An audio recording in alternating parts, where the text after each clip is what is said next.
Alright guys, bit of a different video here today. I'm going to be looking over one of the snatches that I've performed recently from a side angle, and I want to address one of the main concerns that I get from the viewers of the channel, from you guys, and that is pain near the pubic bone from contact in the snatch particularly. And I want to address why that happens, and why it's wrong, and how you can fix it, and how you can kind of change your technique, and just give you just ideas. Now, there's a chance that my technique won't transfer over to you. What I've found is this has brought me success. I don't get any pain in the pubic bone at all, and hopefully this can help you adapt your technique or change it. So let's just get right into it. I have the video on my phone here, and I'm just gonna press record, and I got it on Coach's Eye, so hopefully there'll be a nice little video right here. So first things first, this is like my pre-setup position. I like to get into this really compressed position on the bar, so that, and I purposefully lift my heels. And you'll see from a front angle that I do this on all of my competition lifts as well.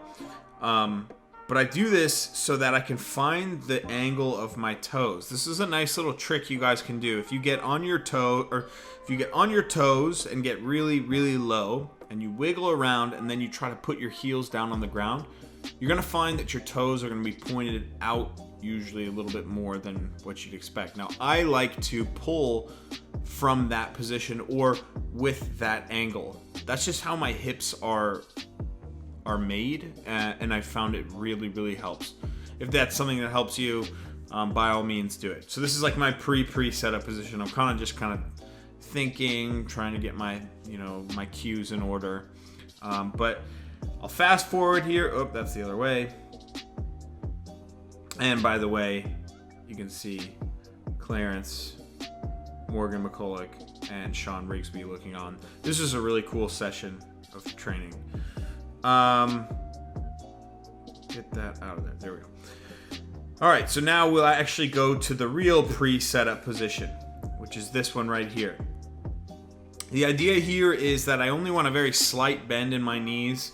I'll get the pressure really far on my toes, and what you can see is my shoulders are way in front of the barbell.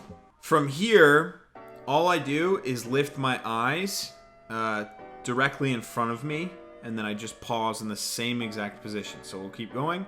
There we go. Right? Eyes were down.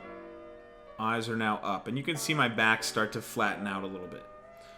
This position right here is incredibly valuable to me. I came up with this or adapted my technique to get into this position after I hurt my back. What this allows me to do is take a huge breath and brace my low belly. So like we're talking down here around where my pelvis is. Okay? That is what I call like the sip of air. Actually, I got that from Dylan.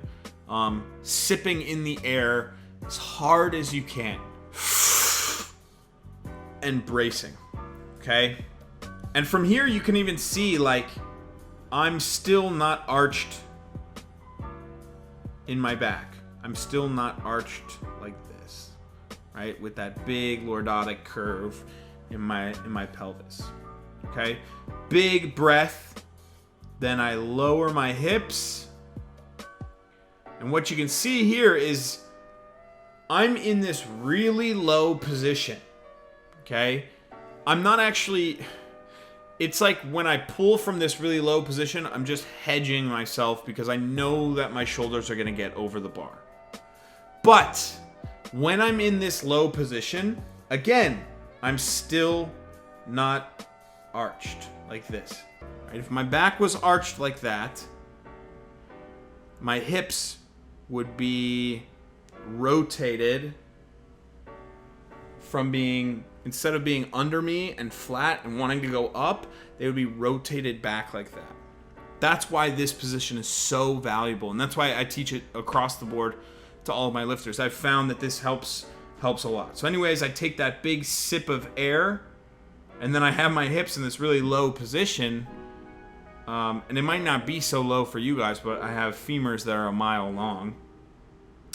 And then I pull, and what you can see is my shoulders actually make their way over the bar again. So they're covering the bar a little bit. They might be even slightly forward from the bar. That's good, right?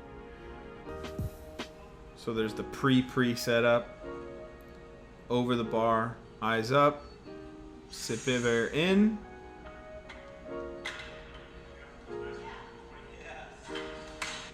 Okay. Last thing I want to tell you guys, and this is the thing that will prevent you from smashing your pubic bone.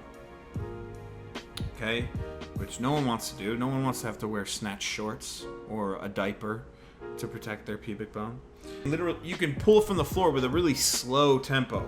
Right? You can go from this position to this position really slow.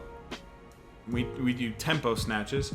Right as you pass the knee, think about taking a cut with your hands and your shoulders like this, up and to you at a 45-degree angle, maybe slightly more than that. So, I don't know, 60 degrees, right? If you go from the base up, it'd be more like a 60-degree angle, whatever.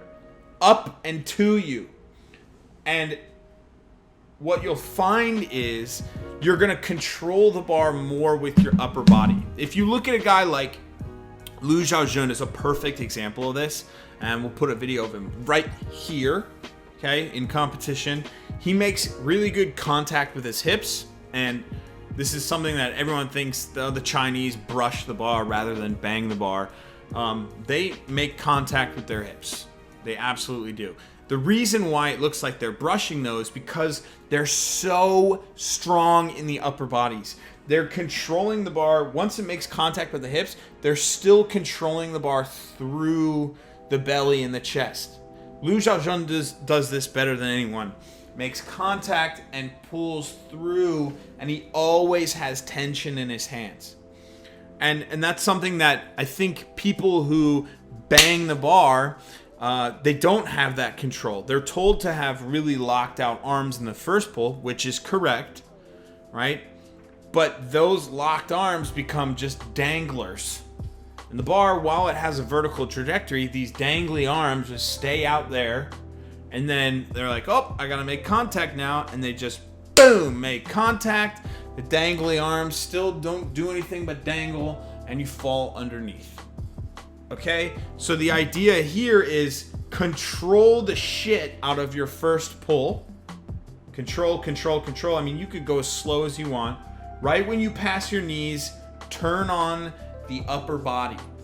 Okay? Turn on the upper body, pull through the hips, and finish. Right? It's not done here. Pulling is not done here even.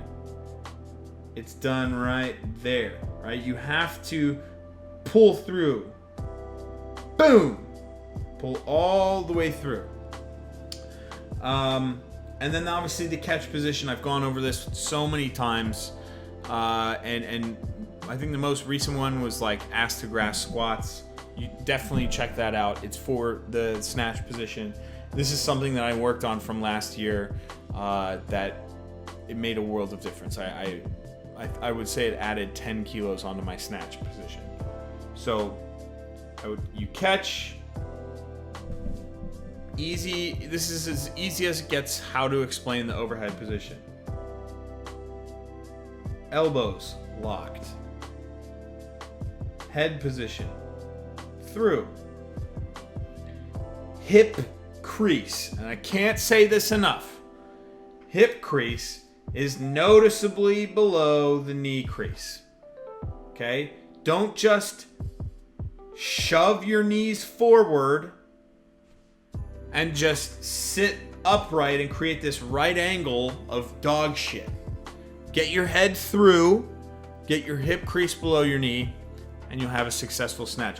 That's going to be the whole video for you guys. I hope you liked it. If you did, If you found that there's value to this, I will do one with the clean and the jerk as well. So that's it. Thank you so much for watching.